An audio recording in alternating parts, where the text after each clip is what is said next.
Welcome back. In the last lecture, we were discussing that whether there are infinitely many primes in the two different cosets of 4 n plus 3 and 4 n plus 1. We proved just by following Euclid's approach, we could prove that 4 n plus 3 has infinitely many primes. Now, what can we say about 4 n plus 1? So, if we apply the same method of Euclid, then we will take p 1 to p n are all the primes in 4 n plus 1. Then we define p equal to 4 product of I from 1 to n p I plus 1. So, none of these p I can divide p. So, therefore, by the prime factorization it will definitely have prime factors, and all the prime factors they are going to be of the form p 4 n plus 3. Now, what happens that if q 1 and q 2 this belongs to 4 n plus 3, then q 1 q 2 this is equal to, let us say 16 k 1 k 2 plus 12 k 1 plus 12 k 2 plus 9. So, 9 I can again do it k 1 k 2 plus 12 k 1 plus 12 k 2 plus 8 plus 1. So, this belongs to 4 n plus 1. So, we can't easily get the contradiction the way we have got it for 4 n plus 3. So, now one need to do some other approach to show that 4 n plus 1 contains infinitely many primes. Okay. So, what are the other ways one can show that the primes are infinite? Suppose for example, I collect all the primes and I take a sum p prime. Now, if sum is finite, then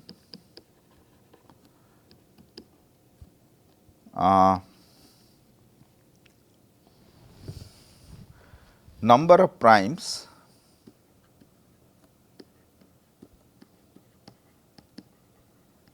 will be finite.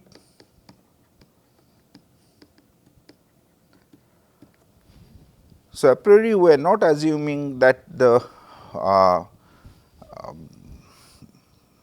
whether we have finite or infinite primes. Now, if this diverges to infinity, then certainly there are infinitely many primes, because if it is only finite, it is a finite sum, it is a finite number. So, now we do not know about the series. So, what we look at it, let us say for s greater than 1 p s, where p is prime. Now, this is definitely dominated by summation over n from 1 to infinity of all the natural number n to the power s, and this series is convergent. So, now for every s bigger than 1, 1 over p to the power s, this series converges. Now, what we are interested to see, limit s goes to 1 plus coming from this side, summation over 1 over p s.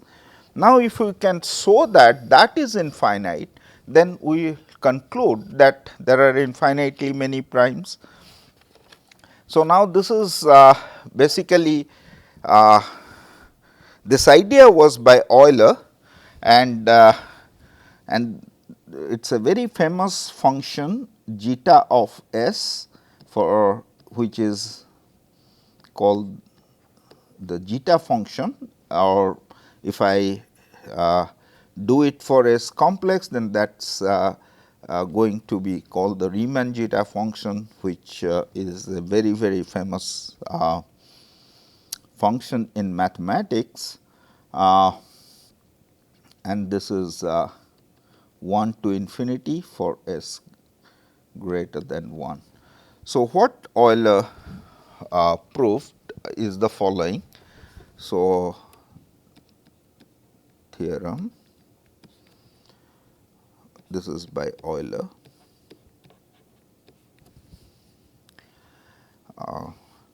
That zeta of s, this is the product over all the prime p 1 by 1 minus 1 by p to the power s. Now, this is here the product can be infinite. So, what is an infinite product? It is similar like the sum. Suppose a equal to I from 1 to infinity alpha I. What you define is that a n I is the product, finite product, and you take the limit as n goes to infinity. Take the limit of a n if it exists, and then we call it as a, that is the infinite product. So, and for s greater than 1. So, this the proof I won't give in glory details, but this is kind of convincing that if you look at 1 by 1 minus 1 to the power p s. So, it will have a geometric series expansion. So, which means this is because 1 by p to the power s is less than 1.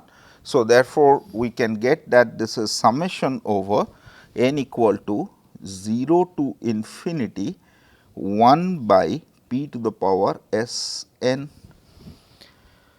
Okay. So, now, that means, if I look at the product formally, if you are writing this 1 by 1 minus 1 by p to the power s, then this is nothing but let us say the primes are p j's primes, then j product over j. For each p j, I can write this sum as 1 plus 1 over p j s plus 1 over p j 2 s plus 1 over p j 3 s plus dot dot dot. Now, if you are taking the product, you can see that in the denominator you are going to get p 1 p 2 p 1 to the power some alpha s into p 2 to the power some beta s. All these are alpha betas are natural number, and every n if you are taking. So, this is equal to p 1 k 1 up to p some p l k l. So, now this is going to appear on this. So, hence for each, when you are taking the infinite product, so each product is going to come up with the sum of the product of all these things. So, now this is going to lie at the below. So, this essentially heuristically one can say that this is 1 by n to the power s. So, this is a bit of hand waving proof, but get yourself convinced with this. So, now once you have this theorem of Euler, then you take the logarithm of zeta s, then this is going to be minus summation over all the prime p log of 1 minus 1 by p s. Now, log 1 plus x, if you write down the series form, then this is log 1 plus x is x plus higher order. So, that means you are taking something like, I will denote big O of x square. So this becomes, if you do that, so this is minus summation over x is minus of 1 over P s plus some higher order of 1 over P 2 s.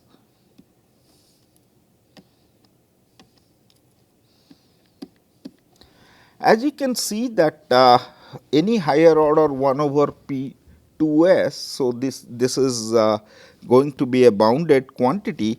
So, hence this is summation over 1 over P s some finite number.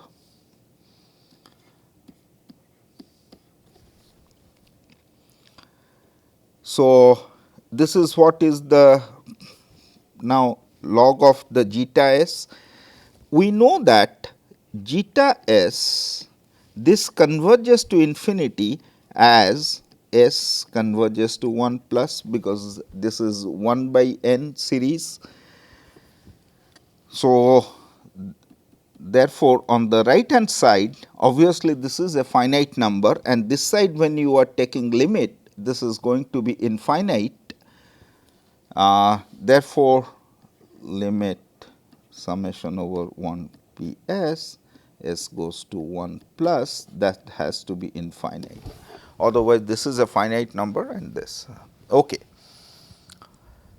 So, that is what proves that the summation over 1 over P heuristically is infinity. So, therefore, it contains infinitely many primes. So, this is another approach to show that there are infinitely many primes. So, let us adopt this approach to prove for 4 n plus 1 contains infinitely many prime. Okay. So, now we have 4 n plus 1. Now, consider the group Z star of 4. Now, this is a finite abelian group,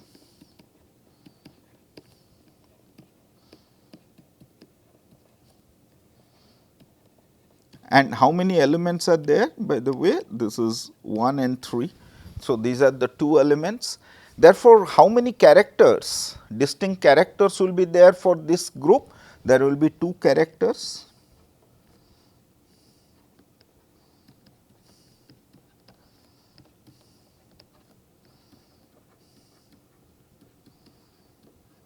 Namely the trivial one gamma 0 and gamma 1.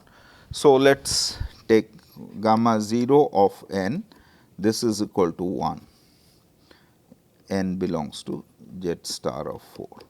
And now, gamma 1 is the identity. So, it has to go to 1, and gamma 1 of 3, now it cannot go to 1, then it will become a trivial character. Now, character is going to take the value. So, this is going to be minus of 1. So, this is another character what we are going to get. Okay.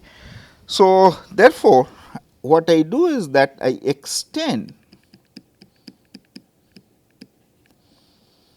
gamma 1 to whole of z by a function z to t, which is defined as chi of n, this is equal to 0 if n even, and 1 if n belongs to 4 n plus 1, and minus 1 if n belongs to 4 n plus 3. So, this is called a Dirichlet character.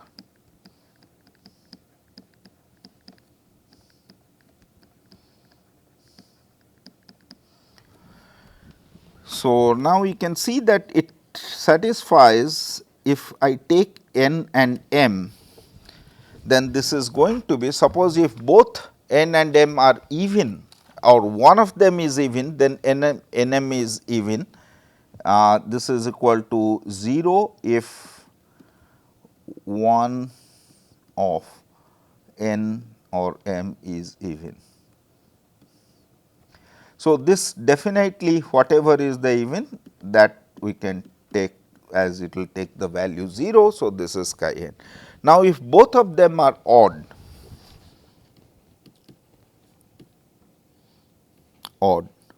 now there are various cases. N can belong to 4n plus, both m and n belongs to 4n plus 1.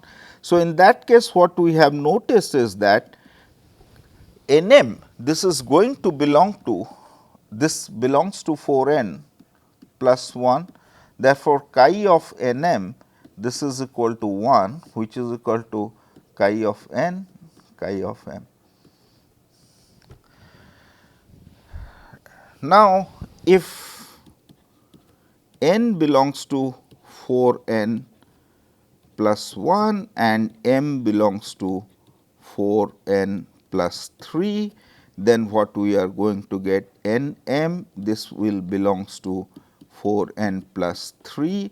Therefore, chi of n m, this is equal to minus 1, which is equal to chi of n, which is 1, and chi of m, which is minus 1.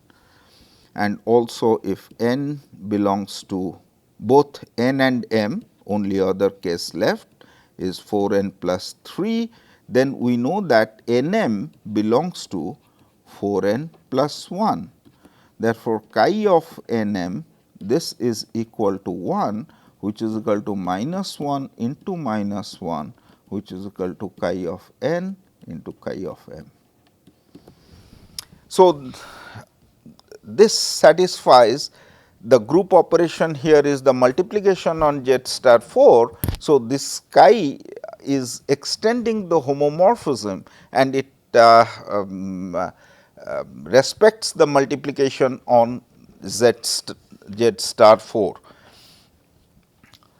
So, now what Dirichlet did is that, so he wanted to generalize the Euler's formula. So, this is so he defined a function for s greater than 1, L function L s of chi. So, that is defined to be n equal to 1 to infinity chi of n by n to the power s. Now, as you can see that if we want to write L s of chi, then this is basically is 1, n equal to 1 is 1 and 2 it is 0, chi of 3 is minus 1 by 3 to the power s plus chi of 4 is 0, chi of 5 is 1 because it is 4n plus 1, 5 to the power s minus 1 by 7 to the power s, like this. Now, this is an alternating series which converges. So, there is no issue. So, one of the very non-trivial theorem Dirichlet proved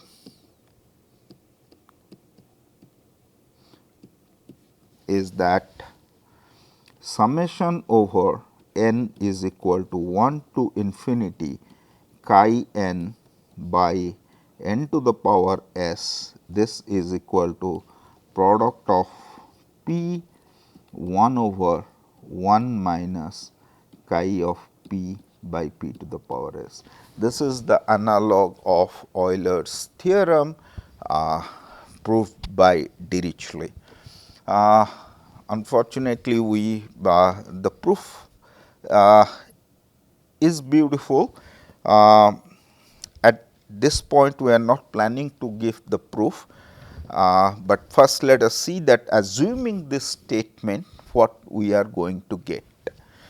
Okay. So, as you can see that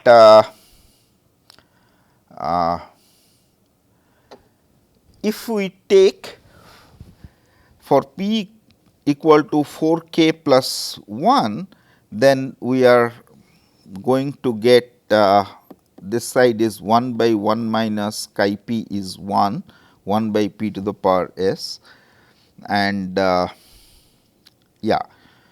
So,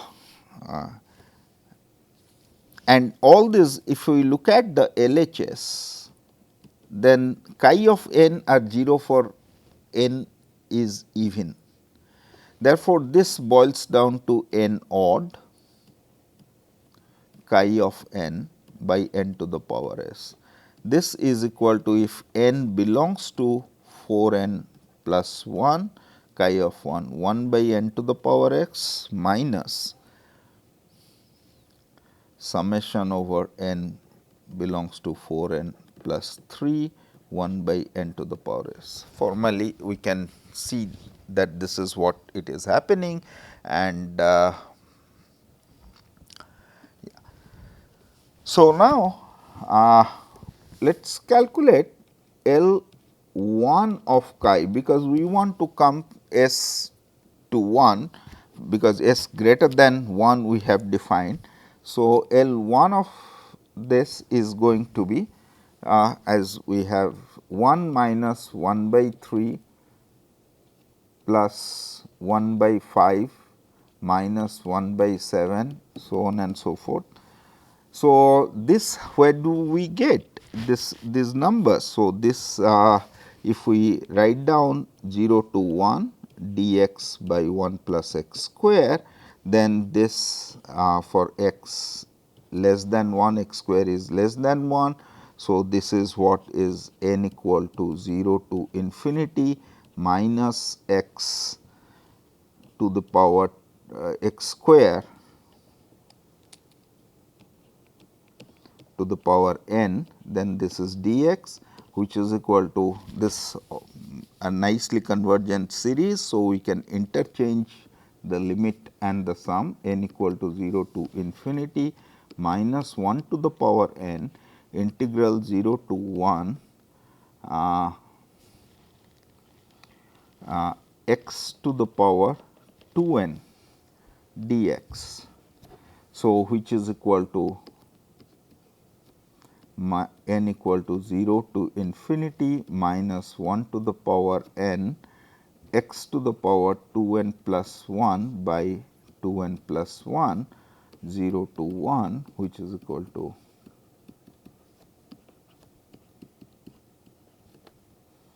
1 by 2 n plus 1. So, if n equal to 0, then this is 1. If n is equal to 1, then this is minus 1 by 3, and this is n equal to 2, 1 by 5 minus 1 by 7, like this. Now, this side is a known integral, which is tan inverse of x 0 to 1, which is equal to pi by 4. So, this L 1 is a finite number. So, we can take now the logarithm of L function. This is again just we apply the method of Euler. So, this is p log of 1 minus chi p by p to the power s. Now, again the expansion of log 1 plus x is the x and plus the higher order term involving x square and all, and that is the big O of x square. So, now this is what we have got is that chi of p by p to the power s plus big O of 1. Now, this is nothing but summation over 1 by p to the power s, p belongs to 4 n plus 1 minus summation over p belongs to 4 n plus 3, 1 by p to the power x plus big O of 1. Now, as s goes to 1, then this log of L s of chi, this goes to log L of 1 of chi. Now, this is not equal to 0, this is not equal to 0, therefore, it is a log L 1 chi, we have seen that it is not equal to 0. Therefore, this is a finite number, and now look at the right hand side. Right hand side is that if this is if this guy, if this is a finite number, then this is a finite number, and already we know that as s approaches to 1, this goes to infinity. Therefore, left hand side is going to be a finite number and the right hand side is going to be infinity. That is not possible. So, only way we can get that this is a finite number provided both of them they are infinite. Thus,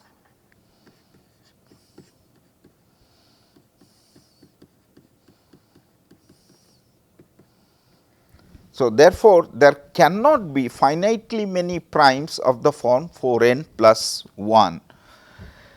So, as a matter of fact, there is nothing wholly specific about this 4n plus 1, 4n plus 3. We can ask in general, suppose I have q n plus l, where q and l GCD is 1 and L is less than Q, L less than Q, because everything I can write it every number in the Q n plus L. So, now, the question is that does this contain infinitely many primes?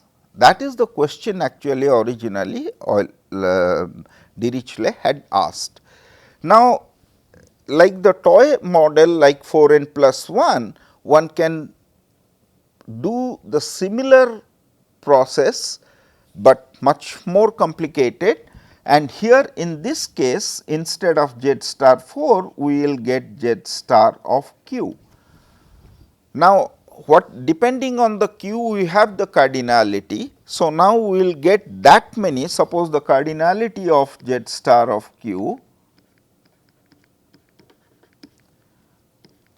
is equal to phi q, some number, then there will be this many phi q number of characters.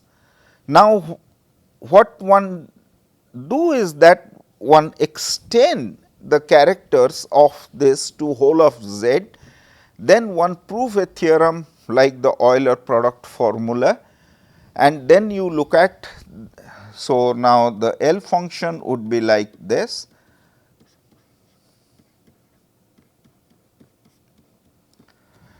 So, the most important thing is that there we need to show that we can easily get that L 1 of chi is not equal to 0. However, to show that L 1 of chi we need to really work hard and to show that this is not equal to 0, and here another problem is going to come is that now the character they are complex valued. So, we need to define the logarithm of the complex valued function and so on and so forth, but progressing in the same fashion, if we can catch hold of, if we can prove the Dirichlet's theorem, then one can show that there are infinitely many primes here. So, again Dirichlet showed here that there are